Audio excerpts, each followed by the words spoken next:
السلام علیکم دوستو، میں ہوں سہیل اور ایم سہیل وائس پہ آپ کو خوش آمدید کہتے ہیں۔ سرکش پارٹ 3 ایپیسوڈ نمبر 87۔ وجہ کوئی ایسی خاص نہیں ہے چودھری صاحب، اس نے ہمت کر کے بولنا شروع کیا۔ بس ویسے ہی میرے دل میں خوف سا بیٹھا ہے۔ جب سے پارٹنرشپ ہوئی ہے میرا دل ڈوبا ڈوبا سا رہتا ہے۔ آپ بڑے آدمی ہیں اور خطرناک بھی۔ مجھے لگتا ہے آپ کے ساتھ نہیں چل سکوں گا۔ یہ خوف بھی لگا رہتا ہے کسی رگڑے میں نہ آ جاؤں۔ میں اپنے خوف کی وضاحت نہیں کر سکتا، بس اس خیال سے آیا ہوں کہ شاید آپ میری بات سمجھ سکیں اور مجھے معاف کر سکیں۔ اس نے ایک بار پھر ہاتھ جوڑے۔ بار بار ہاتھ مت جوڑو، مجھے گڑ گڑاتے ہوئے لوگ اچھے نہیں لگتے۔ میں نے دھیمی آواز میں کہا، تو میں بڑا آدمی ہوں اور خطرناک بھی، اس لیے تم میرے ساتھ نہیں چل سکتے۔ اس سے پہلے کیا تمہارا تعلق واسطہ صرف حاجیوں سے اور نہایت نیک پارسا لوگوں سے رہا ہے؟ کیا استاد لبو حاجیوں میں سے ایک تھا جس کی تمہیں پشت پناہی حاصل تھی؟ نہیں سر، میں نے کب یہ دعویٰ کیا ہے؟ اس نے محفظ ہنسنے کی کوشش کی، لیکن حلق سے صرف ایسی آواز برآمد ہوئی جیسے کسی پرندے کا گلا گھونٹا جا رہا ہو۔ استاد لبو سے دوستی کو ہی تو میں اب تک نبھا رہا ہوں۔ FIA اور کرائم برانچ میرے پیچھے لگی ہوئی ہے۔ بڑی مشکل سے ان کا منہ بند رکھا ہوا ہے، اسی لیے میں آئندہ محتاط ہو کر چلنا چاہتا ہوں، اپنے ہاتھ بالکل صاف رکھنا چاہتا ہوں۔ اور ہمارے ساتھ رہ کر تمہارے ہاتھ گندے ہو گئے ہیں۔ میں نے اسے گورا۔ نہیں، میرا یہ مطلب نہیں تھا چودھری صاحب۔ وہ یکدم کچھ اور بکھلا کر بولا، میں تو دراصل اپنا کاروبار سمیٹ رہا ہوں۔ میں اب ہاتھ پاؤں مزید پھیلانا نہیں چاہتا۔ چودھری صاحب، آپ مجھ سے بدگمان نہ ہو، میری بات سمجھنے کی کوشش کریں۔ میں چند لمحے اس کی طرف دیکھتا رہا۔ آخر کار میں نے لمبی سانس لے کر صوفے کی پشت سے ٹیک لگاتے ہوئے کہا، عجیب آدمی ہو سیٹھ کرامت۔ میرا خیال تھا کہ انسانوں کو میں کافی حد تک سمجھ سکتا ہوں، لیکن تمہیں میں نہیں سمجھ سکا۔ تمہیں قائل کرنے کی ضرورت محسوس نہیں کرتا کہ میرے ہاتھ صاف ستھرے ہیں، نہ ہی میں تمہیں یہ بتانا چاہتا ہوں کہ کاروبار کی دنیا میں میری کیا ساکھ ہے۔ تمہیں یہ یقین دلانا بھی نہیں چاہتا کہ آج تک کسی ایجنسی کو ہماری طرف آنکھ اٹھا کر دیکھنے کی جرات بھی نہیں ہوئی۔ مجھے یقین ہے چودھری صاحب، وہ جلدی سے بولا، ان سب باتوں کا اب کوئی فائدہ نہیں، لیکن تمہارا ریکارڈ درست رکھنے کے لیے میں تمہیں ایک بات ضرور بتا دینا چاہتا ہوں کہ تمہارے روپے کی مجھے اس وقت بھی ضرورت نہیں تھی جب میں نے ہوٹل کا پروجیکٹ شروع کیا تھا، اور اب بھی ضرورت نہیں ہے جب میرا ہوٹل مکمل ہونے والا ہے۔ مجھے اپنے دوست سیٹھ رمضان کے روپے کی بھی ضرورت نہیں تھی، اور یہ بات اسے بھی معلوم ہے۔ میرے پاس پروجیکٹ شروع کرتے وقت بھی اتنا روپیہ تھا کہ میں خود اپنے طور پر ہوٹل بنوا سکتا، اور اب تو یہ میرے لیے بالکل معمولی بات ہے۔ لیکن صرف کاروباری مصالحتوں کی وجہ سے میں نے پارٹنرشپ میں یہ پروجیکٹ شروع کیا تھا۔ میں ان مصالحتوں کی تفصیل میں نہیں جاؤں گا۔ تم کاروباری آدمی ہو، ان باتوں کو سمجھتے ہوگے، لیکن تمہاری حالت دیکھ کر میں نے فیصلہ کیا ہے کہ ان کاروباری مصالحتوں کو بالاتاق رکھ دوں۔ مجھے اکیلے ہوٹل کا مالک بننا پڑا تو میں بن جاؤں گا۔ تمہارے شیئرز میں خرید لوں گا، تمہاری رقم تمہیں واپس مل جائے گی۔ اس کے چہرے پر ذرا رونق آ گئی۔ میں نے بات جاری رکھتے ہوئے کہا، میرا تیسرا پارٹنر سیٹھ رمضان حالانکہ میرا جگری یار ہے اور ہوٹل میں روپیہ لگا کر بہت خوش ہے۔ اس نے تو آج تک پلٹ کر دیکھا بھی نہیں کہ ہوٹل کس مرحلے میں ہے، حالانکہ وہ بھی کراچی میں ہی رہتا ہے اور ہوٹل کے سامنے سے اس کا سینکڑوں مرتبہ گزر ہوا ہے۔ لیکن مجھے پتہ چلا ہے کہ اس نے کبھی آ کر جھانکا تک نہیں کہ کام کی رفتار کیا جا رہی ہے اور کام کہاں تک پہنچا۔ عجیب قلندر سا آدمی ہے، اور مجھ پر معلوم نہیں کیوں آنکھ بند کر کے بھروسہ کرتا ہے، اپنی ساری دولت میرے حوالے کرنے کے لیے تیار رہتا ہے، اور اس کی طرف سے مجھے مستقبل میں بھی کوئی اندیشہ نہیں ہے۔ اس کے باوجود میں سوچ رہا ہوں کہ اس کی پارٹنرشپ بھی ختم کر دوں، اس کے شیئرز بھی خرید لوں۔ حالانکہ وہ یہی سمجھے گا کہ میں یہ حرکت کر کے اس پر بدگمانی کا مظاہرہ کر رہا ہوں، اور اس بات پر وہ بہت والیانہ کرے گا، جذباتی ہو جائے گا، خودکشی کی دھمکیاں دے گا، لیکن میں اسے منا لوں گا۔ میں اس نتیجے پر پہنچاؤں کہ یہ پارٹنرشپ والا سلسلہ ٹھیک ہی نہیں ہے۔ ٹیکسوں میں بچت کے لیے اگر کبھی بہت ہی زیادہ ضرورت پڑے تو آدمی بس کاغذی قسم کی پارٹنرشپ کر لے۔ یہ سچ مچ کی پارٹنرشپ تو محض درد سر ہے۔ میں اس سے جان ہی چھڑا لوں تو بہتر ہے۔ چودھری صاحب، آپ تو ناراض ہو گئے۔ میرا مقصد آپ کو ناراض کرنا نہیں تھا، اسی لیے تو میں کہہ رہا تھا کہ رقم بے شک آپ رکھ لیں، بس میری پارٹنرشپ ختم کر دیں۔ وہ تیزی سے بولا، رقم آپ کی نظر ہے سیٹھ کرامت، میں نذرانے نہیں لیتا۔ تمہارا خیال ہے کہ مفت میں 50 لاکھ روپے ہاتھ آنے پر میری خوشی کا ٹھکانہ نہیں رہے گا؟ میں نے سرد لہجے میں کہا، کوئی زمانہ تھا کہ روپیہ میری مجبوری تھا، اب نہیں رہا۔ مجھے روپیوں کی نہیں، آدمیوں کی ضرورت ہوتی ہے، اور تم ان آدمیوں میں سے نہیں ہو جن کی مجھے ضرورت ہوتی۔ جب مجھے تمہاری ہی ضرورت نہیں تو تمہارے روپیہ کا میں کیا کروں گا؟ میں ناخوش آدمی کو ساتھ رکھنا چاہتا ہوں اور نہ ہی اس کے روپے کو۔ اس نے کچھ بولنے کے لیے منہ کھولا، لیکن میں نے اسے اس کا موقع دیے بغیر بات جاری رکھتے ہوئے کہا، میں ابھی اپنے ڈائریکٹر فائنینس اور اکاؤنٹس مینیجر کو تم سے ملوا دیتا ہوں۔ انہیں بتا دو کہ تم رقم کس اکاؤنٹ میں ٹرانسفر کرنا چاہتے ہو، وہ آج ہی ٹرانسفر کر دیں گے۔ وہ ندامت آمیز سے انداز میں ایک لمحے خاموش رہا، پھر بولا، لیکن میں شیئر سرٹیفکیٹ تو ساتھ نہیں لایا ہوں، وہ تو میں آج واپس نہیں کر سکتا۔ کوئی بات نہیں، رقم اس کے باوجود آج تمہارے اکاؤنٹ میں ٹرانسفر ہو جائے گی۔ شیئر سرٹیفکیٹ تم کراچی واپس جا کر جب چاہو بھجوا دینا۔ مجھے معلوم ہے تم ہماری کوئی چیز دبا نہیں سکتے، میں نے پرسکون لہجے میں کہا۔ میری یہ جرأت کہاں چودھری صاحب، وہ تو ایک بار غلطی ہو گئی سو ہو گئی، مجھے آج ہی واپس جانا ہے، کل بائی ایئر شیئرز ارسال کر دوں گا۔ اس کے بعد کی کارروائی چند منٹ میں ہی طے پا گئی۔ وہ جب رخصت ہوا تو اس کی آنکھیں ٹمٹمائی ہوئی تھیں، اسے یقین نہیں آ رہا تھا کہ سب کچھ اتنی آسانی سے ہو گیا، لیکن رخصت ہوتے وقت اس کے پاؤں زمین پر گڑے جا رہے تھے۔ آخر کار وہ کہے بغیر نہ رہ سکا، میں نے آپ کو سمجھنے میں غلطی پر غلطی کی، آپ کی پارٹنرشپ کے اعزاز سے محروم ہو کر اس سے بھی بڑی غلطی کی۔ اب میں آپ کا ساتھی، آپ کا دوست، بلکہ آپ کا غلام بننا چاہتا ہوں، لیکن مجھے معلوم ہے آپ مجھے قبول نہیں کریں گے۔ تمہارا خیال بالکل درست ہے، میں نے گہری سنجیدگی سے کہا۔ اس نے ایک نہایت سستے برانڈ کے تلخ سی سگریٹ نکال کر سلگائی تو اس کا ہاتھ بری طرح کانپ رہا تھا۔ میں نے تپائی سے سگریٹ باکس اٹھا کر اس کی طرف بڑھایا، جس میں بیش قیمت سگریٹ بڑی ہوئی تھی۔ ان میں سے پی کر دیکھو، میں نے کہا۔ شکریہ شکریہ، میں کسی زمانے میں ردی کا بیپاری تھا، اس زمانے سے یہی برانڈ پی رہا ہوں۔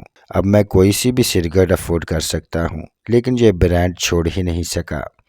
میں یہی جواب سننا چاہتا تھا، مجھے معلوم تھا تم یہی جواب دو گے، میں نے مسکراتے ہوئے کہا۔ میں نے تمہیں اچھی سگریٹ اس لیے آفر نہیں کی تھی کہ تم افورڈ نہیں کر سکتے۔ مجھے تمہاری حیثیت معلوم ہے، اور تمہاری حیثیت کے کئی لوگوں سے میں نے کسی نہ کسی چیز کے بارے میں اس قسم کا جواب سنا ہے، اور مجھے حیرت ہوئی ہے۔ یہ اچھی بات ہے کہ تم ماضی کا ذکر کرنے اور اپنی پرانی حیثیت کا اعتراف کرنے میں کوئی شرم محسوس نہیں کرتے، لیکن میرا مشورہ یہی ہے کہ جہاں تم نے رہائش تبدیل کی، اپنا پہناوا تبدیل کیا، اٹھنے بیٹھنے کے ٹھکانے تبدیل کیے، دوست تبدیل کیے، سواری تبدیل کی، غرض کے ہر چیز تبدیل کی ہے، وہاں سگریٹ کا برانڈ بھی تبدیل کر لو۔ اب اگر تم اپنے سوٹ میں ایک پیون لگا کر آ جاؤ اور کہو کہ یہ میرے غربت کے زمانے کی یادگار ہے تو کتنا برا لگے گا۔ اس لیے بہتر تو یہی ہے کہ یہ سگریٹ کا پیون بھی ہٹا دو۔ اس سے ظاہر ہوتا ہے کہ ذہن کے کسی کونے میں ابھی تک گرد جمی ہوئی ہے، اور ذہن کے کسی ایسے ہی کونے کی وجہ سے تم میرے ساتھ نہیں چل سکے۔ خدا حافظ۔ میں اسے اپنے کمرے کے دروازے پر چھوڑ کر واپس آ گیا۔ اس کے جانے کے بعد میں نے اپنا ذہن کچھ ہلکا محسوس کیا۔ لیکن آج کا دن شاید کراچی سے ناخوشگوار خبریں آنے کے لیے محفوظ تھا۔ اس وقت میں دوپہر کا کھانا کھانے کے لیے اٹھنے کا ارادہ کر رہا تھا جب میرے ڈائریکٹ فون کی گھنٹی بجی۔ ریسیور اٹھانے سے پہلے ہی نہ جانے کیوں میرے دل نے کہہ دیا کہ فون کراچی سے ہے۔ میرے دل کا کہا درست ہی نکلا۔ دوسری طرف کراچی سے شفیع شاہ نہایت مختصر رسمی جملوں کے تبادلے کے بعد وہ بولا، سر تھوڑی سی بری خبر ہے، سنا دو۔ میں آج ہر بری خبر سننے کے لیے تیار ہوں، میں نے پرسکون لہجے میں کہا۔ ہمارا سب سے بڑا ٹریلر ڈوب گیا۔ اس پر ہمارے جو آدمی فشنگ کے لیے گئے ہوئے تھے، ان میں سے ایک آدمی ارشد بھی ہلاک ہوا ہے اور بعد میں اس کی لاش ڈوب گئی۔ اس نے رک رک کر بتایا۔ کس طرح ہوا یہ سب کچھ؟ میں نے اپنے آپ کو خبر کے دھچکے سے بچانے کی کوشش کرتے ہوئے کہا۔ میرے 300 ٹرالوں میں سے سب سے بڑا اور خوبصورت ٹرالا تھا یہ۔ صرف انجن ہی نہیں بلکہ وہ پورے کا پورا امپورٹڈ تھا، میں نے باہر سے منگوایا تھا۔ اس کے ذریعے جدید ترین پیمانے پر فشنگ کی جاتی تھی۔ ٹرالا کیا تھا؟ چھوٹا موٹا بحری جہاز تھا۔ وہ گویا میرے ٹرالوں کے دستے کا سردار تھا۔ شفیع شاہ دھیمے لہجے میں بولا۔ وہ 28 دن کی فشنگ کے بعد واپس آ رہا تھا۔ پھر تو مچھلیوں سے بھی لدا ہوا ہوگا؟ میں نے اس کی بات کاٹتے ہوئے پوچھا۔ جی ہاں، کئی لاکھ کا مال تھا، اس پر شفیع شاہ نے جواب دیا۔ ایک لانچ سے بغیر کسی وجہ کے اس پر کئی گرینیڈ پھینکے گئے، بری طرح ٹوٹ پھوٹ گیا، انجن میں آگ لگ گئی۔ ہمارے آدمیوں نے پانی میں کود کر جان بچائی، لیکن ارشد بھٹی ٹرالے کو بچانے کی کوشش میں اس کی آواز ایک لمحے کے لیے لرز گئی۔ معلوم نہیں ہو سکا لانچ کس کی تھی؟ میں نے پرسکون لہجہ رکھا۔ سب کچھ معلوم ہو گیا ہے سر، ہمارے آدمیوں نے پتہ لگا لیا ہے، ٹریننگ کا حق ادا کر دیا ہے۔ شفیع شاہ کی آواز سے ارتعاش کچھ کم ہوا۔ انہوں نے پانی میں غوطہ لگا کر یہی ظاہر کیا کہ وہ ڈوب گئے ہیں، لیکن نیچے ہی نیچے وہ لانچ کے قریب پہنچ کر اس طرح ان پر چڑھے کہ حملہ آوروں کو احساس ہی نہیں ہو سکا۔ وہ تعداد میں صرف 2 تھے۔ ہمارے آدمیوں نے انہیں قابو میں کر لیا اور گڈرانی لے گئے۔ لانچ کو ہم نے قبضے میں کر لیا ہے، وہ گڈرانی سے کچھ دور ایک ویران مقام پر کھڑی ہے۔ ہمارے آدمی ان دونوں آدمیوں کو قابو میں کر کے اپنے ٹھکانے پر لے آئے تھے۔ ہم نے ان سے تفتیش کی، پہلے تو انہوں نے زبان نہیں کھولی، کافی سخت جان تھے، لیکن آج صبح پھوٹ پڑے۔ ان کا کہنا ہے کہ وہ سیٹھ عالم شیر کے آدمی ہیں اور اسی نے ان کی ڈیوٹی لگائی تھی کہ ہمارے ٹریلے کو آدمیوں سمیت ڈبو دیں۔ سیٹھ عالم شیر؟ میں بے اختیار گہری سانس لے کر رہ گیا۔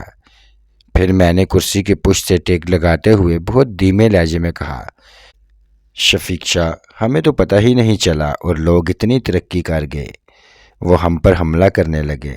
یس سر، وہ آستگی سے بولا۔ وہ سیٹھ عالم شیر کو اچھی طرح جانتا تھا، گو کہ عالم شیر لاہور میں رہتا تھا، لیکن اس کے کاروبار کا زیادہ دار و مدار کراچی پر تھا۔ وہ اب بھی اسی لائن کا آدمی تھا جسے ہم ایک عرصہ ہوا ترک کر چکے تھے۔ باروب آدمی تھا، 2 مرتبہ حج کر چکا تھا، سمگلنگ کو قطعی جائز کاروبار سمجھتا تھا۔ اس کا کہنا تھا کہ پرانے زمانے میں بلکہ عین اسلام کے دور میں قافلے ہر طرح کا سامان لے کر جس ملک میں چاہے لے جاتے تھے اور جن چیزوں میں بھی فائدہ دیکھتے تھے ان کی خرید و فروخت کرتے رہتے تھے۔ یہ سب سے معزز تجارت تھی۔ یہ کسٹم، گارڈ، ٹیکس، ڈیوٹیاں، امپورٹڈ لائسنس، پابندیاں، کالے سفید قوانین، یہ سب تو بعد کی پیداوار تھے۔ غیر مسلم اور بد کرداری اور سود خور قوموں کو اختیارات تھی جنہیں سب نے آنکھیں بند کر کے اپنا لیا تھا۔ وہ انہیں نہیں مانتا تھا، لیکن چونکہ فی الحال اس میں اتنی طاقت نہیں تھی کہ وہ حکومتوں سے ٹکر لے سکے، اس لیے وہ بقول خود چھپ چھپا کر یہ کاروبار کرنے پر مجبور تھا۔ لیکن اس کا ارادہ تھا کہ جب اس کے پاس خاطر خواہ وسائل ہو جائیں گے تو وہ ان بین الاقوامی قوانین کے خلاف تحریک چلائے گا، کیونکہ انہی کی وجہ سے دنیا کا معاشی نظام دھرم بھرم تھا۔ انہی کی وجہ سے دنیا میں کرپشن کم ہونے کی بجائے بڑھ گئی تھی اور انہی کی وجہ سے امیر امیر تر اور غریب غریب تر ہوتا جا رہا تھا۔ اس کی گفتگو بڑی دلچسپ ہوتی تھی، وہ بڑی دلیلیں پیش کرتا تھا اور اس کا دعویٰ تھا کہ اگر پرانے زمانے کی طرح پوری دنیا میں مال کی نقل و حرکت اور تجارت سے پابندیاں ہٹائی جائیں تو رفتہ رفتہ دنیا کی معیشت خود بخود متوازن ہو جائے گی۔ کسی ملک میں حد سے زیادہ دولت اور کسی ملک میں حد سے زیادہ غربت نہیں رہے گی۔ مجھے اس کی نظریات سے کوئی سروکار نہیں تھا، بلکہ اس کی ذات سے، اس کے کسی بھی کام سے کوئی سروکار نہیں تھا۔ اس کے اور ہمارے راستے قطعی جدا تھے۔ اس کے باوجود اس نے ہمیں اتنا بڑا نقصان کیوں پہنچایا تھا؟ میں نے اس سوال پر غور کیا تو مجھے فوراً یاد آ گیا۔ اس نے ایک بار اپنا اسمگلنگ کا مال منگوانے کے لیے مجھ سے ٹرالا ادھار لینا چاہا تھا، لیکن میں نے اس قسم کے کام کے لیے ٹرالا دینے سے انکار کر دیا تھا۔ میرے ٹرالے باقاعدہ لائسنس کے تحت صاف ستھرے انداز میں فشنگ کا جائز کاروبار کر رہے تھے۔ پرانے دندے میرے لیے قصے کہانیاں رہ گئے تھے، مجھے ان کی ضرورت نہیں رہی تھی۔ میرے پاس جائز طریقوں سے اس سے زیادہ دولت آ رہی تھی، لیکن یہ بات سیٹھ عالم شیر کی سمجھ میں نہیں آ رہی تھی۔ ٹرالا نہ دینے پر وہ مجھ سے ناراض ہو کر چلا گیا تھا، لیکن میں نے سوچا بھی نہیں تھا کہ وہ اتنی جرأت کرے گا اور اتنا کینہ پرور ثابت ہوگا۔ میں جو کچھ سن رہا تھا میرا اس پر یقین کرنے کو جی نہیں چاہ رہا تھا۔ میں نے تصدیق چاہی۔ شفیشہ، تم نے اچھی طرح یقین کر لیا کہ وہ سچ بول رہے ہیں؟ کہیں جان بچانے کے لیے وہ خام خواہ کسی پر ملبہ تو نہیں ڈال رہے؟ نہیں سر، میں نے اندازہ کر لیا ہے۔ ان کے بیان میں کچھ نشانیاں ہیں، کچھ حوالے ہیں، وہ ٹھیک ہی کہہ رہے ہیں۔ یہ عالم شیر ہی کی حرکت ہے، شفیق شاہ نے یقین سے جواب دیا۔ بہت ہی عجیب حرکت ہے، میں نے کہا۔ مجھے تو اب شبہ ہونے لگا ہے کہ عالم شیر کی کھوپڑی کا کوئی اہم پرزہ گرا ہوا ہے۔ سر، ان دونوں آدمیوں کا کیا کرنا ہے؟ شفیع نے پوچھا۔ میں نے سوچا کہ اس معاملے کا اصل تعلق لاہور سے نکل آیا ہے، اس لیے آپ کے حکم کے بغیر کوئی قدم نہ اٹھاؤں۔ ان میں سے جو لانچ چلا رہا تھا اسے اپنے قبضے میں ہی رکھو، میں نے ایک سادہ کاغذ کو انگلیوں میں مسلتے ہوئے کہا۔ دوسرا جس نے گرینڈ پھینکے ہوں گے اسے وہیں پہنچا دو جہاں ارشد بٹی گیا ہے۔ مچھلیاں ابھی اور بھوکی ہوں گی۔ مزید ہدایت کا انتظار کرو، میں خود تم سے رابطہ کروں گا۔ ٹھیک ہے سر، خدا حافظ، میں نے کہا اور ریسیور رکھ دیا۔ کچھ دیر میں بے حس و حرکت بیٹھا رہا، سوچتا رہا۔ میری بھوک ختم ہو گئی تھی، میری انگلیوں میں کاغذ کی گولی سی بن گئی تھی۔ آخر کار میں نے اسے ردی کی ٹوکری میں پھینک دیا اور انٹر کام کی طرف ہاتھ بڑھایا۔ انٹر کام پر میں نے کیتھرین سے کہا، نیچے دفتر پر یا باہر گاڑی میں ٹونی اور شبیر شیخ ہوں گے، انہیں ذرا میرے پاس بھیج دو۔ یس سر، کیتھرین نے جواب دیا۔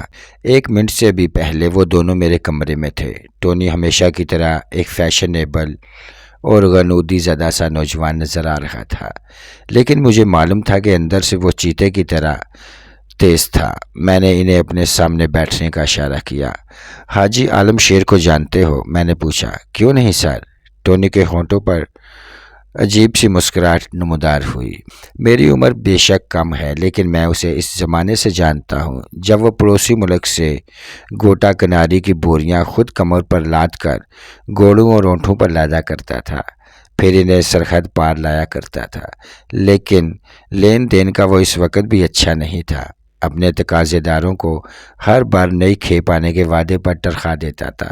ہاں، اچھا یاد دلایا تم نے ٹونی، میں نے چٹکی بجاتے ہوئے کہا۔ میں تو یہ بات بھول ہی گیا تھا۔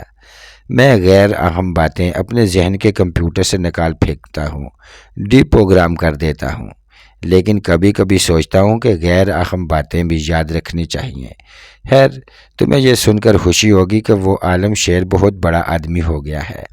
اس کے آدمیوں نے ہمارا ماہی گیر کا جائز اور قانونی کاروبار کرنے والا بہترین ٹرالا گرنیڈ پھینک کر ڈبو دیا ہے۔ ارشد بٹی اس حملے میں کام آیا ہے۔ اوہ! ٹونی کے ہونٹ سیٹی بجانے کے سے انداز میں سکڑ گئے اور چمکیلی شربتی سی آنکھوں میں صفاقی کی ایک لہر آ کر گزر گئی۔ شبیر شیخ نے بھی بے چینی سے کرسی پر پہلو بدلا۔ بہرحال ہمارے آدمیوں نے ان کرندوں کو پکڑ لیا ہے، میں نے گویا انہیں تسلی دی۔ یہ بتاؤ کہ تمہیں عالم شیر کے حفاظتی انتظامات کے بارے میں کچھ معلوم ہے؟ جی ہاں، 3 آدمی اس کے ساتھ ہوتے ہیں، ٹونی بلا تامل بولا۔ ایک کے پاس لائسنس یافتہ گن ہوتی ہے، وہ گارڈ ہے۔ گارڈ ہی کی طرح عالم شیر کے ساتھ رہتا ہے۔ دوسرے دو عام لباسوں میں ہوتے ہیں۔ ان کے لباسوں میں ہی اسلحہ چھپا ہوتا ہے۔ ان کا اسلحہ لائسنس یافتہ نہیں ہے۔ وہ دونوں پیشہ ور بدماش اور قاتل ہیں۔ گارڈ کے طور پر ساتھ رہنے والا ایک ریٹائر کمانڈو ہے۔ بہت خوب ٹونی، مجھے خوشی ہے کہ تم آنکھیں اور کان کھلے رکھتے ہو۔ میں نے کہا، سر زندگی کی دوڑ بہت سخت ہے۔ یہ دنیا عالم شیروں سے بھری پڑی ہے۔ ذرا آنکھیں اور کان بند کرو، یہ لوگ کچلتے ہوئے گزر جائیں گے۔ ٹونی اپنے مخصوص دھیمے سے لہجے میں بولا۔ پھر ایک لمحے کی توقع سے وہ بولا، کرنا کیا ہے سر؟ عالم شیر کو آج رات 2 نمبر پر ہونا چاہیے۔ مجھے مذاکرات کرنے ہیں۔ میں نے سرسری سے لہجے میں کہا۔ 2 نمبر سے میری مراد ماڈل ٹون والی کوٹھی ہوتی تھی، اور میرے آدمیوں کو معلوم تھا کہ جب کسی کو وہاں بلایا جاتا تھا تو اسے کس طرح وہاں لے جایا جاتا تھا۔ پہنچ جائے گا سر، آپ بالکل مطمئن رہیں۔ ٹونی نے کہا، تم چاہو تو میری حفاظت کی ذمہ داری کم سے کم آج کے لیے چھوڑ سکتے ہو۔ میں نے کہا، بلکہ بہتر تو یہ ہے کہ خواہ خواہ کی مشقت چھوڑ ہی دو۔ میں اب خود اپنے آپ کو خاصا ہوشیار رکھنے لگا ہوں۔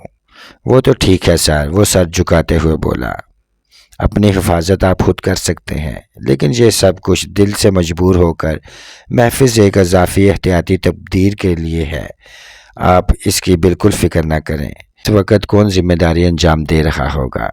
میں نے اس کا سب انتظام کر لیا ہے۔ اتنے بہت سے ساتھی ہیں ہمارے، ہم چاہیں تو آپ کو ایک ہجوم میں قید کر لیں کہ آپ تک کسی کی نظر بھی نہ پہنچ سکے، لیکن اس کی ضرورت پیش نہیں آئی۔ دوسرا، ہمیں یہ اطمینان خود کسی فولادی دیوار سے کم نہیں۔ یہ 4 آنکھیں تو تسلی کے لیے آپ کی نگرانی کرتی ہیں۔ آپ اس معاملے کو چھوڑ رکھیں۔ میری آپ سے بس یہ ایک ہی تو خواہش ہے، اور میں ہمیشہ تمہاری ضد کے سامنے مجبور ہو جاتا ہوں۔ میں نے گہری سانس لے کر کہا، اس بے فائدہ کام کی اجازت دے کر اس کا کوئی فائدہ بھی کبھی نہ کبھی سامنے آ ہی جائے گا سر۔ وہ مسکراتے ہوئے بولا، اب ہم جائیں؟ ہاں، میں نے گھڑی دیکھتے ہوئے کہا۔ عالم شیر والے کام میں جلد بازی یا جذبانیت کا مظاہرہ کرنے کی قطعی ضرورت نہیں۔ آج ہاتھ نہ پڑے تو یہ کام کل یا پرسوں بھی کیا جا سکتا ہے۔ اس لیے آج کی شام ڈیڈ لائن نہیں ہے، بس کام کچا نہیں ہونا چاہیے۔ یہ میں نے محض احتیاطاً کہا تھا، ورنہ مجھے معلوم تھا کہ ٹونی کے سپرد کیا ہوا کام کا مطلب یہی ہے کہ کام کچا نہیں ہوگا۔ وہ دونوں جا چکے تو میرے ذہن سے دھند سی چھٹ گئی، اور میں کھانا کھانے کے لیے اٹھ کھڑا ہوا۔ کھانے پر انٹر کام پر آفاق منتظر تھا۔ اس سے میری ملاقات طے تھی۔ میں چند منٹ لیٹ تھا۔ میں نے اس سے معذرت کی تو وہ شرمندہ سا ہو گیا۔ چودھری صاحب، آپ اتنے بڑے آدمی ہیں، مجھ جیسے اپنے چھوٹے موٹے کرندوں سے اتنی چھوٹی چھوٹی باتوں پر معذرت کرتے ہیں تو ہمیں بڑی شرمندگی ہوتی ہے۔ آپ کو ذرا بھی خطرہ محسوس نہیں ہوتا کہ ان باتوں سے آپ کی مالکانہ شان میں فرق آ سکتا ہے؟ میں اپنے کام حکمانہ شان کے ذریعے نہیں، بلکہ اپنے آدمیوں کی جان نثاری کے ذریعے چلانا چاہتا ہوں، اور جان نثاری بھی آئے گی جب انہیں مجھ سے محبت ہوگی۔ میں ہرگز نہیں چاہتا کہ میرے آدمی مجھ سے ڈریں، مرعوب ہوں، میرے سامنے سر جھکائیں۔ میں تو صرف یہ چاہتا ہوں کہ وہ مجھ سے محبت کریں۔ مجھے ان کی وہ جذبیت زیادہ اہم معلوم ہوتی ہے، پیٹھ پیچھے میرے بارے میں جو رکھتے ہیں۔ میں نے جواب دیا، ان باتوں کو چھوڑو۔ جن معاملات پر بات کرنے کے لیے یہ ملاقات طے پائی تھی وہ شروع کرو۔ کھانے کے ساتھ ساتھ وہ نبڑ جائیں تو بہتر ہے۔ مجھے آج کل اسٹوڈیو جانے کا وقت نہیں مل رہا تھا۔ ضروری معاملات پر بات کرنے کے لیے آفاق کو کھانے پر ہی بلا لیا تھا۔ اس نے چند فائلیں بریف کیس سے نکال کر میز پر رکھ لیں۔ فائلیں کوئی خاص نہیں تھیں، بس جب تک وہ اپنی کارکردگی مجھے بتا نہیں دیتا تھا اسے اطمینان نہیں ہوتا تھا۔ 2 فلمیں ابھی آدھی بھی نہیں ہوئی تھی، لیکن اس نے نئی 2 فلمیں شروع کر دی تھیں۔ ان میں ہیروئن ستارہ نہیں تھی۔ اس کی ایک نئی ہیروئن کو سائن کیا تھا، جس کی آج کل انڈسٹری میں بڑی دھوم تھی۔ سبھی ڈائریکٹر، پروڈیوسر اس کی طرف لپک رہے تھے۔ وہ چھوٹے قد اور معمولی شکل و صورت کی لڑکی تھی، مگر ایک دھماکے کے ساتھ انڈسٹری میں داخل ہوئی تھی۔ ہوا اس کے ساتھ بھی وہی تھا جو انڈسٹری میں اکثر ہوتا ہے، یعنی پہلی فلم سپر ہٹ ہوئی تھی، اس کے بعد فلموں کی لائن لگ گئی تھی، ورنہ میں نے سنا تھا اس سے پہلے وہ خود کہا کرتی تھی کہ اسے شاید کوئی ایکسٹرا گرل کے طور پر بھی کاسٹ نہ کرے۔ میں نے اس کی وہ پہلی فلم نہیں دیکھی تھی جس نے اسے راتوں رات سپر سٹار بنا دیا تھا۔ آفاق بتا رہا تھا کہ اس کے حق میں سب سے اچھی بات یہ رہی تھی کہ وہ اس کردار میں نگینے کی طرح فٹ ہو گئی تھی۔ یہ فلم باہر کی ایک فلم کا اردو ایڈیشن تھی۔ اس میں ہیروئن کا کم عمر نظر آنا ضروری تھا اور ہماری کوئی ہیروئن کم سن نظر نہیں آتی تھی، نئی لڑکی کم سن نظر آتی تھی۔ فلم کلک کر گئی تھی۔ میں اس کے حق میں نہیں تھا کہ اکیلا آفاق 2 فلمیں کرتے کرتے 2 اور شروع کر دے، لیکن میں نے اپنے اس خیال کا اظہار نہیں کیا۔ وہ اس لائن کا آدمی تھا اور میں نے اسے اس شعبے کا مختار کل بنا دیا تھا۔ برے بلے کا اب وہی ذمہ دار تھا، اس لیے میں کچھ نہیں بولا۔ اس کے اکاؤنٹ میں رقم ختم ہو چکی تھی۔ میں نے اسے 10 لاکھ کا چیک کاٹ دیا۔ میں نے نئی فلموں کے بارے میں کچھ نہیں پوچھا تھا، کچھ نہیں کہا تھا۔ وہ خود ہی گویا وضاحت کرتے ہوئے بولا، آپ شاید حیران ہوں گے کہ 2 فلمیں ابھی آدھی بھی نہیں ہوئیں اور میں نے نئی 2 فلمیں شروع کر دیں۔ نہیں، میں بالکل حیران نہیں ہوں۔ میں نے اس کی بات کاٹتے ہوئے کہا، تم نے کچھ سوچ سمجھ کر ہی ایسا کیا ہوگا۔ ویسے تو ہر کاروبار میں یہی ہوتا ہے کہ خواہ کا رخ پہچان کر جس نے بروقت صحیح سمت میں صحیح قدم اٹھا لیا وہ کما گیا، لیکن فلم انڈسٹری میں تو یہ اصول کچھ زیادہ ہی لاگو ہوتا ہے۔ اس وقت جو بھی اس لڑکی کو صحیح کہانی کے ساتھ سائن کر کے جلد از جلد فلمیں مارکیٹ میں پھینک دے گا وہ کما جائے گا۔ بساط تو آپ نے بچھائی دی ہے، اب میں کوشش کر رہا ہوں کہ مہرے ٹھیک ٹھیک چلتا رہوں۔ کمائی کی مجھے اتنی زیادہ فکر نہیں ہے، میں نے کہا۔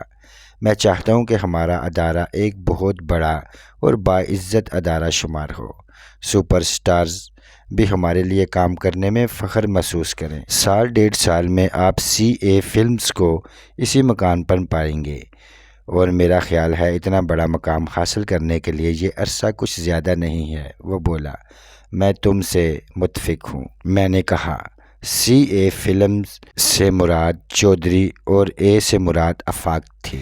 یہ ادارہ میرے بھولے بسرے خوابوں کی تسکین کا ایک ذریعہ تھا، لیکن اب یہ مجھے اتنا اہم نہیں لگتا تھا۔ یہ میں نے یوں ہی محض شغل کے طور پر اور کچھ آفاق کو سپورٹ کرنے کے لیے کیمپ کر لیا تھا۔ اگر یہ بھی خوب پھل پھول جاتا تو یہ میری خوش قسمتی کا ایک اور ثبوت ہوتا۔ جب قسمت آدمی پر مہربان ہو تو زیادہ ہاتھ پاؤں ہلائے بغیر بھی کام سیدھے ہوتے چلے جاتے ہیں۔ کھانے سے فارغ ہو کر میں نے آفاق کو خدا حافظ کہا اور ہم اپنی اپنی گاڑی میں الگ الگ سمتوں میں روانہ ہو گئے۔ میرا دفتر واپس جانے کا ارادہ تھا، لیکن ابھی میں دفتر سے کچھ دور ہی تھا کہ کار کے خفیہ ریڈیو پر سگنل موصول ہوا۔ میں نے خفیہ خانے سے ریڈیو کا ننھا سا مائک نکال کر کالر کے نیچے لگا لیا اور ڈرائیونگ جاری رکھتے ہوئے بات کرنے لگا۔ دوسری طرف ٹونی تھا۔ اس نے اپنے محفوظ غنودگی زدہ سے لہجے میں اطلاع دی، پارسل 2 نمبر پر پہنچ گیا ہے سر۔ کیا؟ خیرت کا اظہار نہ کرنا میری عادت تھی، لیکن اس وقت غیر ارادی طور پر لہجے میں کچھ حیرت جھلک ہی آئی۔ مجھے یقین نہیں آ رہا تھا کہ ٹونی اور شبیر نے اتنی جلدی عالم شیر کو اٹھا لیا تھا اور 2 نمبر پر پہنچا دیا تھا۔ عالم شیر ان بے غرض لوگوں میں سے نہیں تھا کہ جنہیں گڑے کی مچھلی کی طرح جب جی چاہا ہاتھ ڈال کر اٹھا لیا۔ اس طرح کے آدمیوں کو اٹھانے کے لیے باقاعدہ منصوبہ بندی کرنی پڑتی تھی۔ میرا خیال تھا کہ ٹونی اور شبیر ابھی تو اسے تلاش ہی کر رہے ہوں گے۔ ٹونی، تم مذاق تو نہیں کر رہے؟ میں نے کار کی رفتار بالکل کم کرتے ہوئے پوچھا۔ سر، مانا کہ ہمیں آپ سے مذاق کرنے کی بھی آزادی حاصل ہے، لیکن ان معاملات میں مذاق کیسا؟ ٹونی بولا، یہ محض اتفاق ہی ہے کہ جو ہی ہم نے اسے تلاش کیا وہی موقع مناسب ترین نظر آیا۔ ہم نے سوچ بچار میں وقت ضائع نہیں کیا، خاص سیدھا پڑ گیا، کوئی خون خرابہ نہیں ہوا، بس ذرا گارڈ کی کھوپڑی تھوڑی سی چٹکانی پڑی۔ بڑی خاموشی اور صفائی سے کام ہو گیا۔ میں نے سوچا آپ کو فوراً ہی اطلاع دے دوں۔ بہت اچھا کیا تم نے۔ ویل ڈن، مجھے تم پر فخر ہے ٹونی۔ Thank you sir. وہ یقیناً اپنی کارکردگی کی داد پا کر خوش تھا۔ میں نے سلسلہ ختم کر دیا اور گاڑی واپس موڑ لی۔ میں جب ماڈل ٹاؤن والی کوٹھی پر پہنچا تو عالم شیر تہہ خانے میں موجود تھا۔ ابھی اس کی آنکھوں سے پٹی بھی نہیں کھولی گئی تھی۔ مس ٹرپ اس کے پاس کھڑی تھی۔ اسے اطلاع مل چکی تھی کہ میں وہاں پہنچنے والا ہوں۔ وہ میری ہی منتظر تھی۔ عالم شیر ایک صحت مند قدآور آدمی تھا۔ میں نے اسے ہمیشہ نہایت نفیس اور بیش قیمت کپڑوں کے شلوار قمیض میں دیکھا تھا۔ شلوار قمیض اور واسکٹ کے سوا وہ کبھی کچھ نہیں پہنتا تھا۔ پیروں میں نہایت شاندار چم کرتی پشاوری چپل ہوتی تھی۔ اس وقت بھی وہ اسی خلیے میں تھا، بس ذرا لباس شکن آلودہ تھا۔ چپلوں پر تھوڑی سی گرد لگی ہوئی تھی اور بال بکھرے ہوئے تھے۔ وہ لکڑی کی ایک غیر آرام دہ کرسی پر بیٹھا ہوا تھا۔ ہاتھ اس کے بندھے ہوئے تھے۔ وہ پرسکون نظر آنے کی پوری کوشش کر رہا تھا، تاہم اس کا ایک پاؤں دھیرے دھیرے فرش پر ٹپٹکا رہا تھا، جو اس کی اندرونی اضطراب کا منظر تھا۔ مسٹر ٹرپ مہمان کے ساتھ اتنا برا سلوک نہیں کرتے۔ فوراً کھولو ان کے ہاتھ اور آنکھوں سے پٹی بھی ہٹا دو۔ عالم شیر کی چوڑی پیشانی پر شکنیں ابھر آئیں۔ شاید وہ آواز تو پہچان گیا تھا، لیکن پھر بھی کسی الجھن میں تھا۔ مسٹر ٹرپ میری ہدایت پر عمل کیا۔ آنکھوں سے پٹی ہٹتے ہی اس کی نظر سب سے پہلے مجھ پر پڑی اور وہ اچھل پڑا۔ عام حالات میں بھی اس کے چہرے سے خون چھلکتا محسوس ہوتا تھا، لیکن اب تو یکدم ہی اس کا چہرہ لال ہو گیا۔ تم تھے، وہ بولا۔ کل کے لونڈوں کے حوصلے کتنے بلند ہو گئے، کبھی کبھی حیرت ہوتی ہے یہ دیکھ کر۔ اور تم جیسے استادوں کے کردار کتنے پست ہو گئے۔ افسوس ہوتا ہے مجھے یہ دیکھ کر، میں نے ترقی بترقی جواب دیا۔ اچانک اس کی نظر مس ٹرپ پر پڑی اور وہ گویا اپنا غصہ بھول گیا۔ مس ٹرپ اس وقت نیلی جینز اور سفید شرٹ میں تھی۔ ویسے تو ہر حلیے میں ہی غضب کی عورت تھی، لیکن بعض اوقات وہ اپنے سانولے سلونے وجود کے ساتھ قیامت ہی تھی۔ عالم شیر نے سر سے پاؤں تک ایک انچ کے حساب سے بوکھی نظروں سے اسے یوں گھورا جیسے کوئی ترسا ہوا شرابی ایک گھونٹ کر کے جام خلق سے اتار رہا ہو اور اسے معلوم ہو کہ اس ایک جام کے سوا اسے کچھ نہیں ملے گا۔ مس ٹرپ جیسی عورت بھی ایک لمحے کے لیے کسمسا کر رہ گئی۔ وہ ان میں سے تھی جو فوراً نظر جما کر کسی کی طرف دیکھ لیتی تو وہ پانی ہو جاتا۔ کچھ شرم کرو عالم شیر، میں نے کہا۔ حاجی نمازی آدمی ہو، لیکن اس وقت تاثرات دیکھ کر مجھ جیسے گناہ گار کو شرم آ رہی ہے۔ وہ چیزیں اپنی جگہ ہیں اور یہ چیز اپنی جگہ۔ وہ مس ٹرپ پر سے نظریں ہٹائے بغیر بولا، سرخ ہونٹوں پر زبان پھیرتے ہوئے بولا، یہ اچھا فلسفہ گڑھ رکھا ہے۔ اس کی آڑ میں تم نے ہر گناہ اپنے لیے جائز کر رکھا ہے۔ چھوڑا تو کچھ بھی نہیں ہے تم نے۔ اللہ کو دھوکہ دے رہے ہو اور اس کے بندوں کو بھی، میں نے کہا۔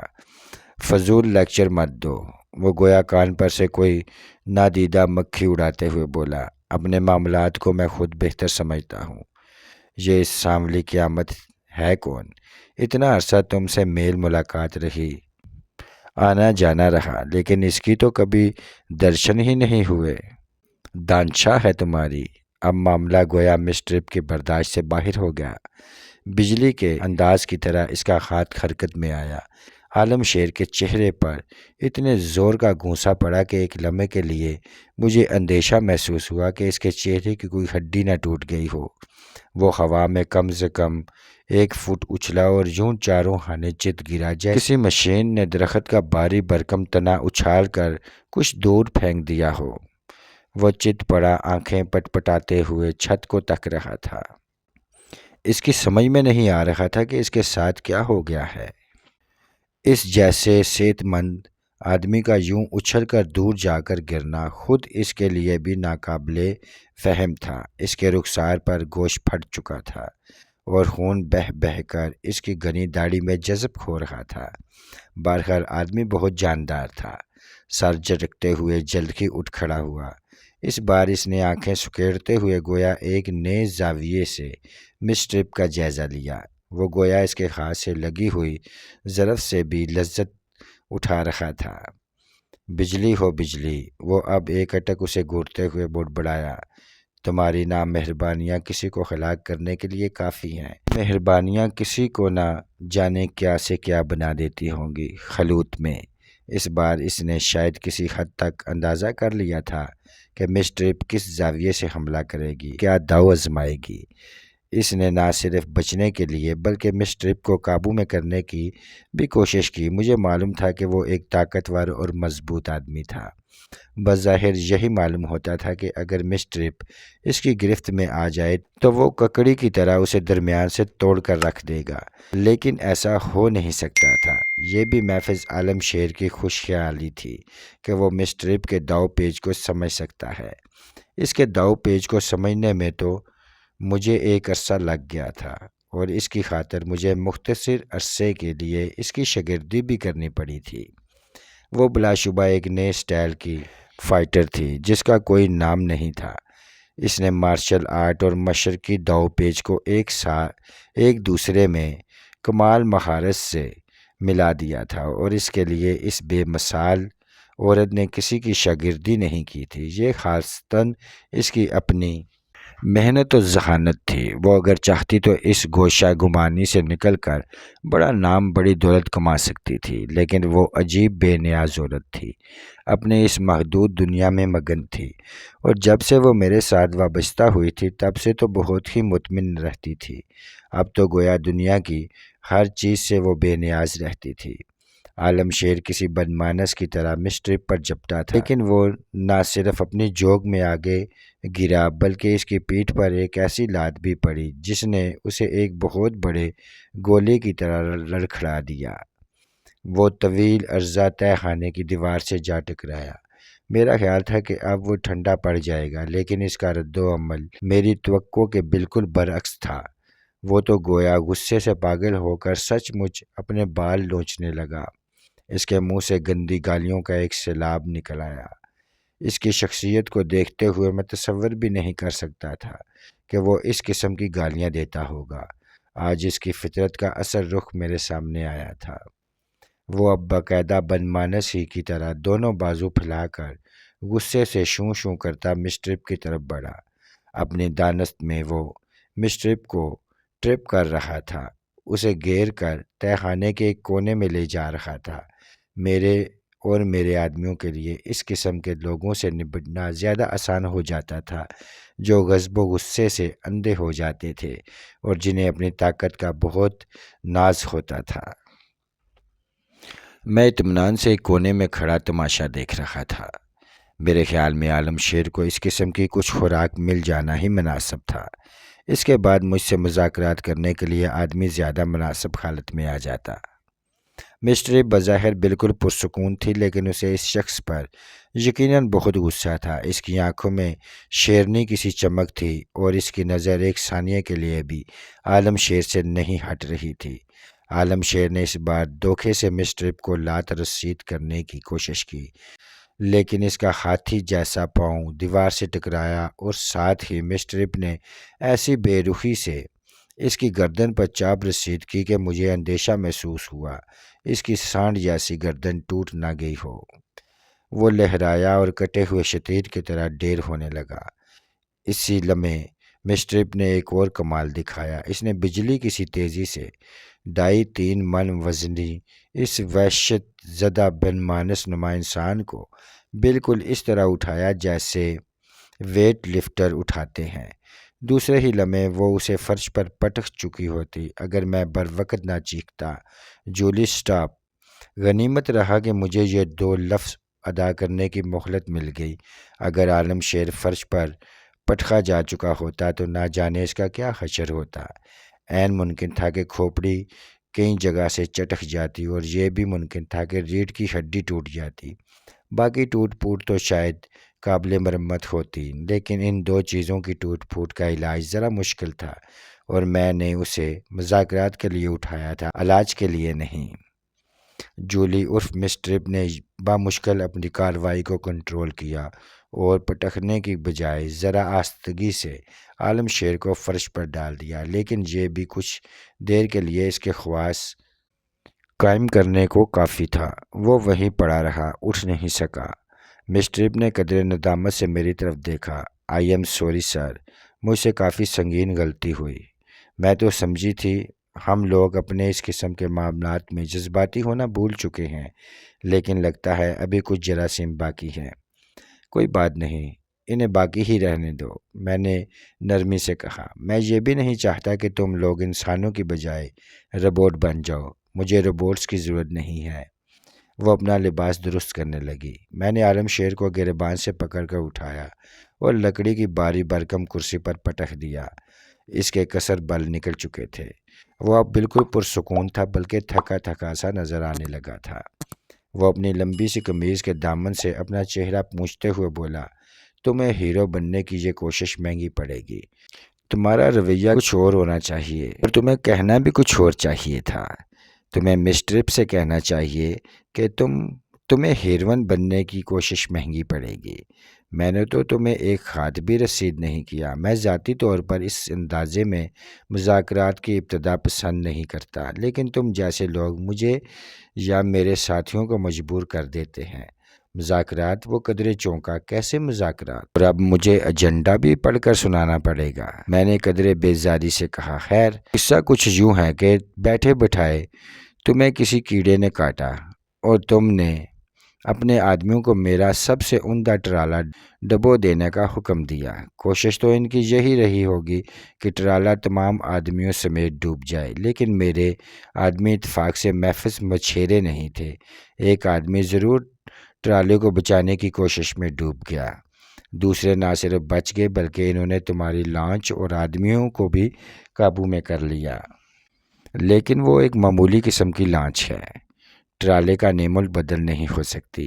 اب تمہیں انتہائی شرافت کا مظاہرہ کرتے ہوئے ٹرالا اور مال کی قیمت کے علاوہ مرنے والے ساتھی کے لیے تھوڑی سی زر تلافی کی ادائیگی کرنی ہوگی تاکہ ناگواری یہیں ختم ہو جائے، معاملہ زیادہ آگے نہ بڑھے۔ بہت خوب۔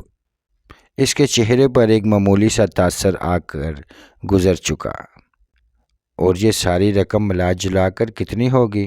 12 لاکھ روپے ٹرالے اور مال کے، 10 لاکھ روپے اور 2 لاکھ روپے بیوہ اور بچوں کو دینے کے لیے۔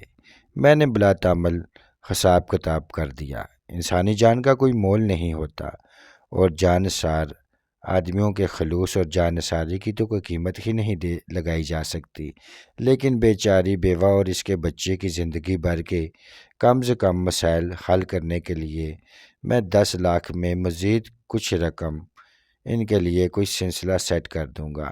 ان کی زندگی آرام سے گزر جائے گی۔ یعنی تمہیں کل 22 لاکھ روپے کی ادائیگی کرنی ہے۔ ماشاءاللہ، وہ زہریلے لہجے میں بولا۔ تمہارا شجرہ نسب حاتم تائی سے ملتا ہے۔ تم ٹرالے پر کام کرنے والے ایک آدمی کی موت پر 10 لاکھ میں مزید کچھ رقم ڈال کر اس کے گھر بھجواؤ گے۔ ہاں، رقم خاصی کم ہے، لیکن فی الحال اتنی ہی گنجائش کی جا سکتی ہے۔ میں تمہیں زیادہ تکلیف نہیں دینا چاہتا، میں نے سنجیدگی سے کہا۔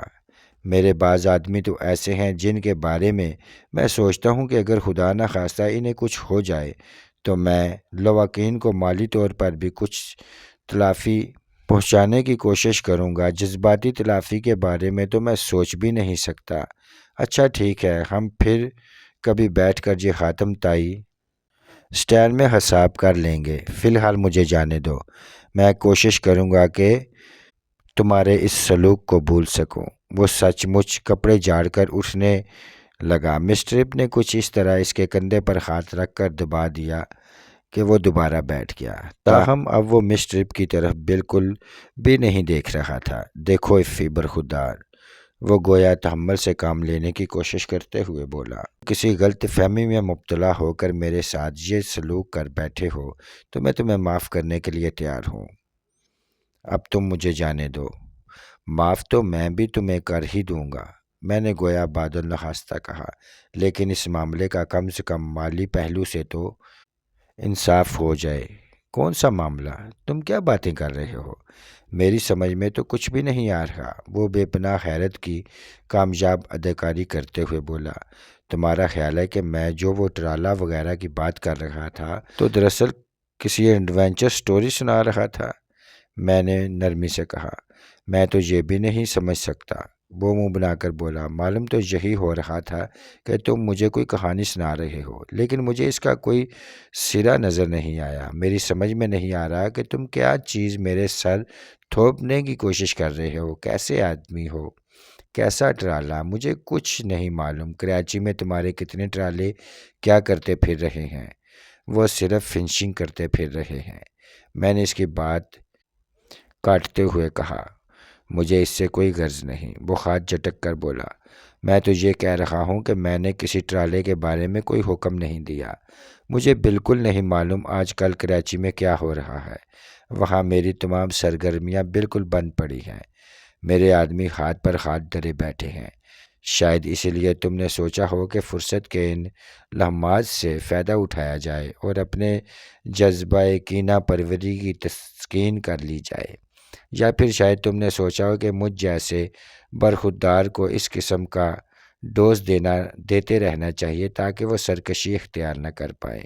میں نے کہا، باخدا مجھے تمہاری کوئی بات سمجھ میں نہیں آ رہی۔ وہ لفظ پر زور دیتے ہوئے بولا، اگر تم اپنے ہی کوئی ہانکے جا رہے ہو، میری بات کو کیوں کوئی اہمیت نہیں دے رہے؟ میرے لہجے میں غیر ارادی طور پر سرد مہری آ گئی۔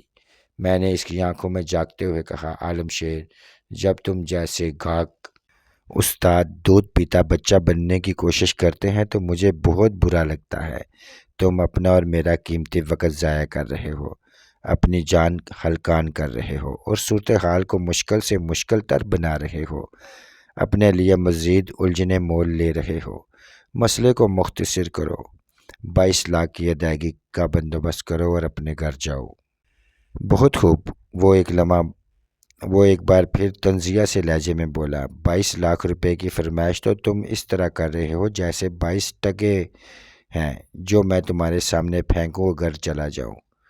بغیر کسی معقول وجہ کے تو میں 22 ٹکے بھی اس طرح نہیں پھینکتا۔ مانا کہ تم نے بے انداز دولت کمائی ہے، لیکن پھر بھی روپیہ پیسے کو اتنا حقیر سمجھنا مت شروع کر دو، ورنہ جلد کنگال ہو جاؤ گے۔ تم میری فکر میں دبلا ہونا چھوڑو۔ میں نے رکھائی سے کہا، میں کنگال رہوں یا ارب پتی، ہر حال میں زندگی گزار لوں گا۔ تم اصل بات کا جواب دو، تمہیں 22 لاکھ کی ادائیگی کرنی ہے؟ جتنی جلدی کرو گے اتنی جلدی گھر جا سکو گے۔ بھائی یہ تو اچھی زبردستی ہے، مان نہ مان میں تیرا مہمان۔ یہ تو تم نے بہت اچھا دھندا شروع کر دیا۔ اغوا برائے تاوان، کہیں یہ بھی تمہارا سائیڈ بزنس تو نہیں ہے؟ راہ چلتے آدمی کو اٹھا لیا اور 22-23 کا مطالبہ اس کے سر پر داغ دیا۔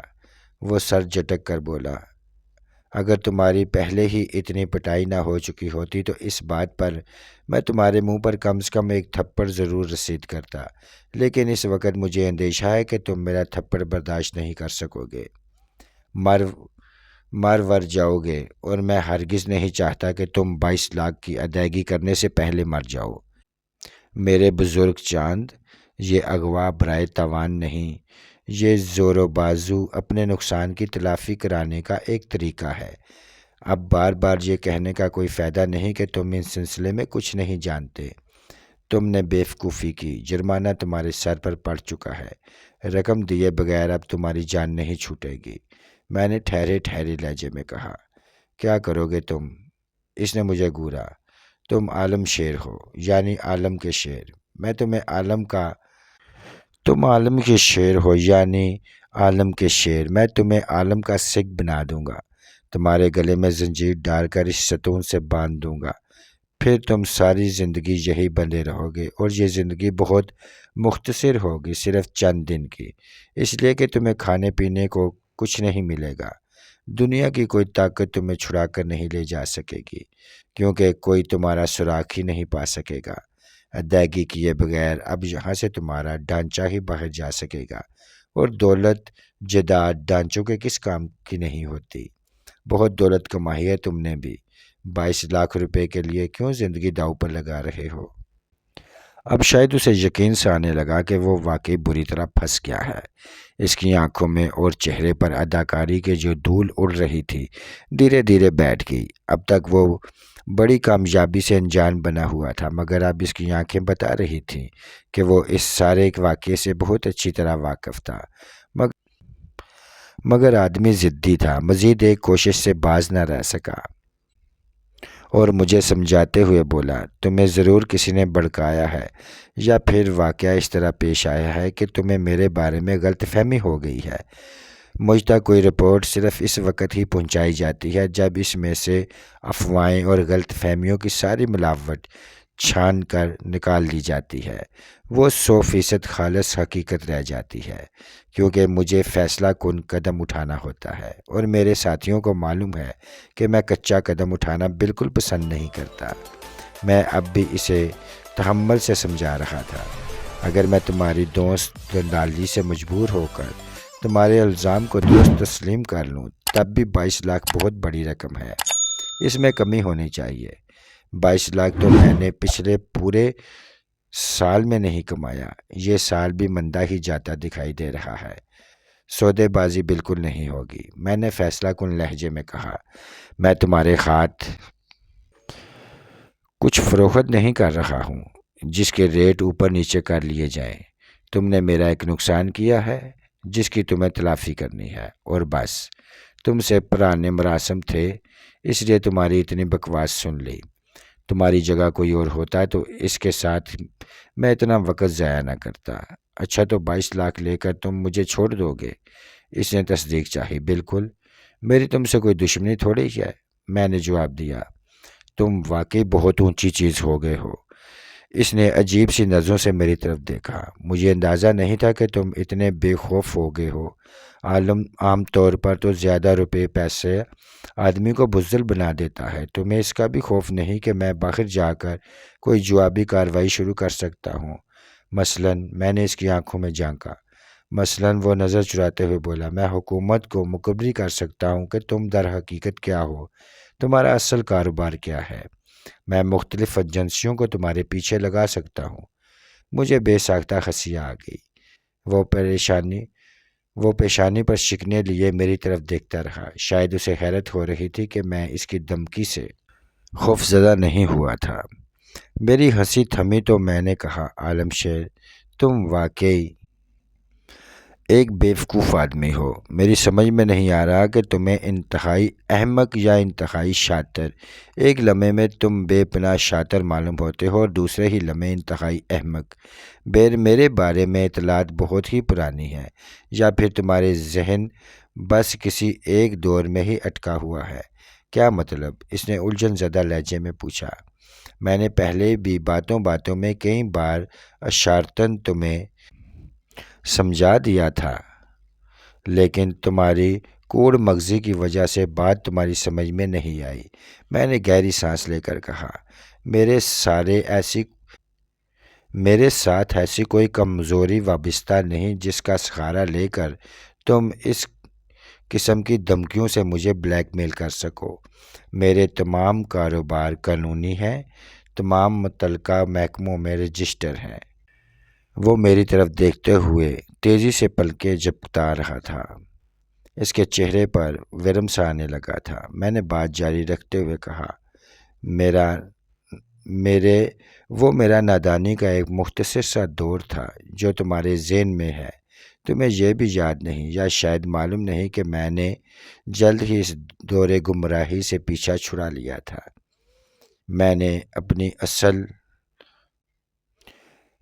اپنی اصل زندگی اپنے جائز کاروبار سے تعمیر کی ہے۔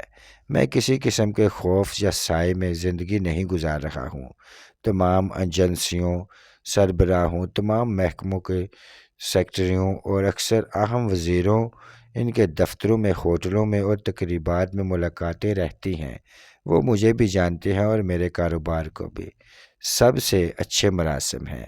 کبھی کسی نے اشارتاً بھی مجھے کوئی دھمکی نہیں دی۔ میں بہت حساب کتاب سے چل رہا ہوں، عالم شیر۔ اور تم گینگ وار سے بھی نہیں ڈرتے؟ عالم شیر نے پوچھا۔ جو کچھ تم میرے ساتھ کر رہے ہو، اس کے بعد ہمارے درمیان ایک خوفناک گینگ وار بھی چھڑ سکتی ہے۔ گینگ تمہارا ہوگا، میرا کوئی گینگ نہیں ہے، میں نے تصدیق کی۔ بہت سے شریف اور معزز لوگ میرے ساتھی ہیں جو میرے لیے کام کرتے ہیں، بس جب کہیں سیدھی انگلی سے گھی نہیں نکلتا وہ انگلیاں ذرا ٹیڑھی کر لیتے ہیں۔ ہمارا نظریہ حیات یہ ہے کہ کسی کے ساتھ زیادتی مت کرو اور اپنے ساتھ کوئی زیادتی ہونے نہ دو۔ بس اتنی سی بات ہے۔ اگر تمہیں ایسا کوئی سلسلہ شروع کرنا ہے تو شوق سے کرو، جسے تم گینگ وار کا نام دے رہے ہو تو وہ بھی کر لو، تمہارا یہ ارمان بھی نکل جائے گا۔ لاشیں اٹھاتے اٹھاتے تھک جاؤ گے۔ میری سمجھ میں نہیں آ رہا تمہیں کیسے سمجھاؤں، وہ بے بسی کے عالم میں سر ہلاتے ہوئے بولا۔ تم نے اپنے لیے بہت خطرناک راستے منتخب کر لیے ہیں۔ ان فلمی طور طریقوں کے ساتھ زندگی کیسے گزارو گے؟ اب بھی وقت ہے، تم اپنی بیوقوفانہ تکرار چھوڑ دو اور مجھے رہا کر دو۔ تمہیں یہ طور طریقے فلمی نظر آ رہے ہیں؟ میں نے بیزاری سے کہا۔ فلمی طور طریقے اتنے ٹھنڈے میٹھے نہیں ہوتے، ان میں زیادہ ایکشن ہوتا ہے۔ میں چاہتا تو تمہیں فلمی طور طریقوں سے مزہ بھی چکھا دیتا۔ میرے آدمی تمہارے گھر پر بھی چڑھائی کر سکتے تھے، گھر کی اینٹ سے اینٹ بچا سکتے تھے، تمہارے گارڈ کو ہلاک کر سکتے تھے، تمہارے گھر میں موجود تمام نقدی اور زیورات وغیرہ لوٹ کر لا سکتے تھے۔ شاید مجھے میرے مطالبے سے زیادہ ہی مل جاتا۔ سمگلروں کے گھر میں کافی نقدی اور زیورات وغیرہ پائے جاتے ہیں، لیکن میں ایسے گھٹیا طور طریقے اختیار کرنا پسند نہیں کرتا۔ میں تو ایک معزز اور امن پسند آدمی ہوں۔ اکثر معاملات میز پر بیٹھ کر طے کرنا پسند کرتا ہوں۔ بس بعض آدمیوں کو میز تک لانے کے لیے تھوڑا سا شارٹ کٹ مارنا پڑتا ہے۔ تم سے میں نہایت آرام اور سکون سے تمام معاملہ طے پا سکتا تھا۔ یہ جو تھوڑی سی تمہاری توڑ پھوڑ ہوئی ہے، یہ تمہاری اپنی بد نظری اور بد کلامی کی وجہ سے ہوئی ہے، اور مذاکرات میں تاخیر بھی تمہاری ہی وجہ سے ہو رہی ہے۔ تم چاہتے تو نہایت باعزت طور پر میرے ساتھ بیٹھ کر کھانا کھاتے، مختصر گفتگو کرتے، ادائیگی کا طریقہ طے کرتے اور ادائیگی ہوتے ہی اپنے گھر چلے جاتے۔ کتنا آسان تھا یہ سب کچھ، تم نے اسے مشکل بنا دیا۔ میں نے انگلی سے اس کی طرف اشارہ کیا۔ وہ چند لمحے عجیب سی نظروں سے میری طرف دیکھتا رہا۔ شاید اسے اب بھی یقین نہیں آ رہا تھا کہ میں جو کچھ کہہ رہا ہوں وہی میرا نظریہ حیات ہے، ہماری طور طریقے یہی ہیں۔ بہرحال اسے غالباً یہ یقین آ گیا تھا کہ ادائیگی اسے کرنی ہی پڑے گی، اور یہ اس کے لیے بلا شبہ بہت بڑا صدمہ تھا۔ شاید اسے اپنے جسم پر لگنے والی اچھی بلی خطرناک ضربوں سے اتنی تکلیف نہیں پہنچی تھی جتنی اس موضوع کی طرف آتے ہوئے پہنچ رہی تھی۔ اس کے کندھے یکدم ڈل کے انداز میں جھک گئے۔ میں رقم کا بندوبست کیسے کروں؟ اس نے شکست خور لہجے میں پوچھا۔ مجھے جواب دینے کی ضرورت نہیں پڑی۔ مسٹریپ نے آواز دی۔ تہخانے میں ایک طرف چند چھوٹے چھوٹے کمرے بھی موجود تھے۔ ان میں سے ایک کمرے کا دروازہ کھلا اور بدرو اس طرح باہر آیا جیسے کوئی ہاتھی اپنے آپ کو سکیڑتا سمٹتا ہوا کسی ڈرابے سے برآمد ہوا ہو۔ بدرو کسی ہاتھی سے کم نہیں تھا، فرق صرف یہ تھا کہ ہاتھی کو دیکھ کر کوئی اتنا خوفزدہ نہیں ہو سکتا تھا جتنا بدرو کو دیکھ کر ہو جاتا تھا۔ وہ بلا شبہ فلموں میں کسی کیمرہ ٹرک کے بغیر ہی جن بھوت کا کردار نہایت آسانی سے ادا کر سکتا تھا اور ڈائریکٹر کو بے پناہ داد دلوا سکتا تھا۔ وہ افریقہ کی طرح سیاہ فارم تھا، لیکن موٹے موٹے ہونٹ یوں سرخ رہتے تھے گویا ان پر لپسٹک لگی ہو، اور ان ہونٹوں کے عقب سے جھانکتے ہوئے بڑے بڑے دانت نہایت سفید تھے۔ یہ دانت اس کی سیاہ رنگت کے ساتھ جو قدرتی کنٹراسٹ پیش کرتے تھے وہ کوئی بڑا میک اپ مین بھی بڑی مشکل سے پیدا کر سکتا تھا۔ اس کا قد تقریباً 7 فٹ تھا۔ بازو اور ٹانگیں شتیروں سے مشبہ تھیں۔ عام طور پر اس جسامت کے آدمی چلتے ہیں تو تھل تھل کرتے ہیں، لیکن بدرو کا جسم فلات کی طرح کی چھاتی روشنی میں چمچلاتی تھی۔ اس کی آنکھیں بہت چھوٹی تھیں اور دائیں رخسار پر آنکھ سے لے کر ٹھوڑی تک زخم کا گہرا نشان تھا، جس نے آدھے چہرے کو گویا 2 حصوں میں تقسیم کر دیا تھا۔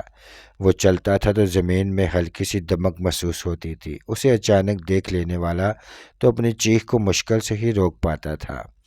عالم شیر جیسا نڈر اور جان باز آدمی بھی اسے دیکھ کر سہم کر رہ گیا، کیونکہ بدرو مسکراتا ہوا سیدھا اس کی طرف آ رہا تھا، اور بدرو کی مسکراہٹ تو بہت ہی غضب ڈالتی تھی۔ موسم خواہ کچھ بھی ہو، بدرو سال کے 12 مہینے اس قسم کی ڈھیلی ڈالی نکر پہنتا تھا جیسے پرانے زمانے میں سپاہی پہنتے تھے، لیکن اس نکر پر عام آدمی کی سوٹ سے زیادہ کپڑا لگتا تھا۔ تب یہ بدرو کے لیے ڈھیلی ڈالی اور بقول اس کے آرام دہ رہتی تھی۔ اگر کوئی ہاتھی تھوڑی سی بے آرامی برداشت کرنا پسند کرتا تو وہ بھی اسے زیب تن کر سکتا تھا۔ بدرو اپنا بیلچے نما ہاتھ پر ایک ٹیلی فون سیٹ اٹھائے ہوئے تھا جس کی تار پیچھے گھسیٹی آ رہی تھی۔ وہ ایک جھٹکے سے عالم شیر کے سامنے رکا تو عالم شیر کرسی سمیت الٹے بچا۔ بدرو نے کچھ بولے بغیر بدستور مسکراتے ہوئے ٹیلی فون عالم شیر کی گود میں رکھ دیا۔ بہت اچھے وقت پر تم نے مقبولیت سے کام لینے کا فیصلہ کر لیا، میں نے عالم شیر سے کہا، ورنہ تمہاری ضد سے تنگ آ کر اب میں تمہیں اس کے حوالے کرنے کا سوچ رہا تھا۔ میں نے بدرو کی طرف اشارہ کیا۔ وہ عالم شیر تھوک نگل کر رہ گیا۔ غالباً اسے خود بھی اپنے فیصلے پر خوشی ہوئی تھی۔ بدرو فوراً ہی کمرے میں واپس چلا گیا۔ تب عالم شیر کی جان میں جان آئی۔ مجھے کیا کرنا ہے؟ اس نے پھنسی آواز میں پوچھا۔ فون کرو، میں نے اس کی گود میں رکھے ہوئے ٹیلی فون سیٹ کی طرف اشارہ کیا۔ کسی بھی ایسے آدمی کو جو تمہاری ہدایت پر 22 لاکھ روپے کیش کا انتظام کر سکتا ہو۔ اس سے کہو رقم کل شام تک اپنے پاس تیار رکھے۔ کل اسے بتایا جائے گا کہ رقم کب اور کہاں کون اس سے وصول کرے گا۔ ایک لمحے کی توقع سے میں نے ہدایت کی، کوئی فالتو بات مت کرنا، سمجھدار آدمی ہو، فی الخر یہ صرف روپے پیسے کا معاملہ ہے، اسے زندگی اور موت کی بازی مت بنانا۔ اس نے کوئی جواب نہ دیا، پیشانی سہلاتے ہوئے چند لمحے کچھ سوچتا رہا، پھر ریسیور اٹھا کر نمبر ڈائل کرنے لگا۔ مجھے اس کی طرف سے تفشیش نہیں تھی۔ مسٹرپ اس کے سر پر کھڑی تھی، اس کی نظر اس کی انگلیوں پر اور کان یقیناً اس کی آواز پر تھے۔ عالم شیر نے نہایت شرافت سے فون کیا۔ بات اب اس کی سمجھ میں آ گئی تھی۔ اس کا مطلوبہ آدمی پہلے نمبر پر نہیں ملا۔ اس نے ایک اور جگہ فون کیا تو وہ مل گیا۔ اس نے اپنی حریت کی اطلاع دی، رقم کا انتظام کرنے کے لیے کہا اور کوئی خاص ضروری بات کیے بغیر خود ہی سلسلہ ختم کر دیا۔ تو دوستو آج کی ویڈیو میں بس اتنا ہی، ملتے ہیں انشاءاللہ نیکسٹ ایپیسوڈ میں۔ اللہ حافظ۔